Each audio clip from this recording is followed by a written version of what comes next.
अरे व्यक्ति के नाम का क्या मूल्य, कोई जाने न जाने। नाम तो काम चलाने के लिए है। अगर कोई नाम ना हो तो ये वो कहां तक करते रहेंगे। एक गांव में किसी बेटी का विवाह हुआ। मक्खन निकालना कला होती है, दधी मंथन करके। अब वो बेचारी शहर की रहने वाली, उसे ढंग मालूम नहीं। सास से कहा, माता जी मटकी में मक्खन आ गया, उसे चलकर निकाल लो। माता जी बड़ी नाराज हुई, बहुत बुरा भला कहा। अब बहू समझे नहीं बात क्या है। सही बात यही थी कि बहू के ससुर का नाम था मक्खन लाल।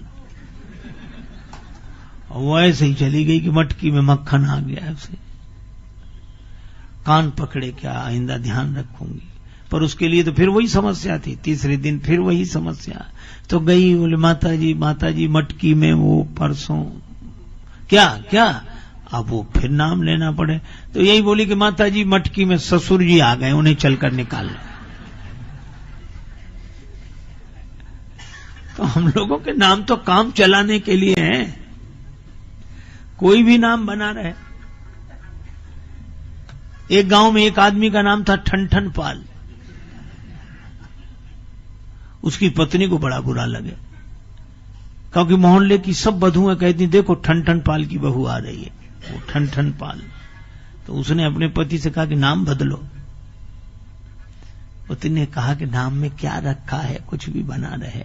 नहीं बदलो, नहीं तो मैं घर बदल कर चली जाऊंगी, मायके चली जाऊंगी। पति ने कहा कि भाई तेरी मर्जी, अब नाम में। तो नाराज होकर मायके चली, अपने पिता के यहां पैदल चली जा रही थी। रास्ते में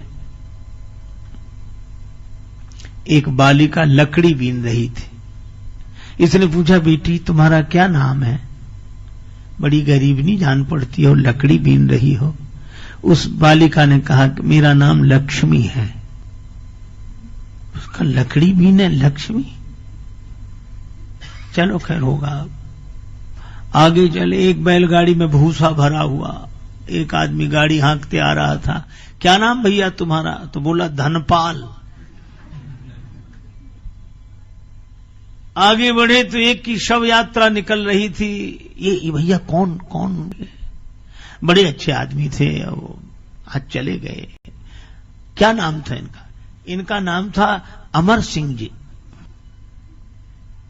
वहीं से लौट आई। पति ने आकर घर में पूछा कि क्यों लौट आई, नाराज गई थी तुम? कहा मेरी नाराजगी दूर हो गई रास्ते में। कैसे? तो उसने कहा कि लकड़ी बीने लक्ष्मी और भुस ढोवे धनपाल, और अमर सिंह तो मर गए तो भले मेरे ठन पाल। जब यही सब होना है, लेकिन बड़ी कठिनाई। भक्तों के बीच में भक्ति बढ़े। कबीरा तेरी झोपड़ी गलकट्टों के पास, जो करेंगे सो भरेंगे, तू क्यों हो तो उदास। बड़ा मुश्किल है केर बेर का संग। कबीरदास जी बैठे, बगल में वेश्या की हवेली। अब उसी समय वहां नाच गान हो, इधर कबीरदास जी झीनी झीनी बीनी चदरिया। उनका ये बाबा जी की वजह से बहुत डिस्टरबेंस होता है। किसी ने कहा संत के पास है क्या? घास की झोपड़ी आग लगा तो भाग जाएगा।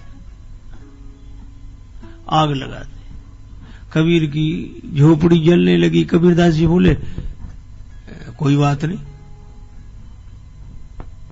बाहर मैदान में बैठ के भजन करेंगे। झोपड़ी में आग लग जाए तो क्या, मैदान को तो कोई कुछ कर नहीं रहा, मैदान में बैठे। मैदान बैठ गए। भगवान की लीला ऐसी, हवा चली, घास फूस के झोपड़े उसकी हवेली पे गिरे, आग लग गई, सब भाग गए। अब वो आई, चरणों में गिर गई, बाबा बचाओ बचाओ। बाबा बोले हमारा तुम्हारा झगड़ा ही नहीं है, तुम तो आराम से बैठो। हानि लाभ होते रघुनाथ की कृपा से, सब मोही मानवों को माथ ठोक हाथ मलने दे। बाबा मेरा सब जल जाएगा, बचा लो। बाबा बोले मैंने कुछ किया ही नहीं। तो फिर कबीरदास जी बोले, तेरे यारों ने मेरी झोपड़ी में लगाई आग, अब मेरे यार के भी जरा अरमा निकलने दे।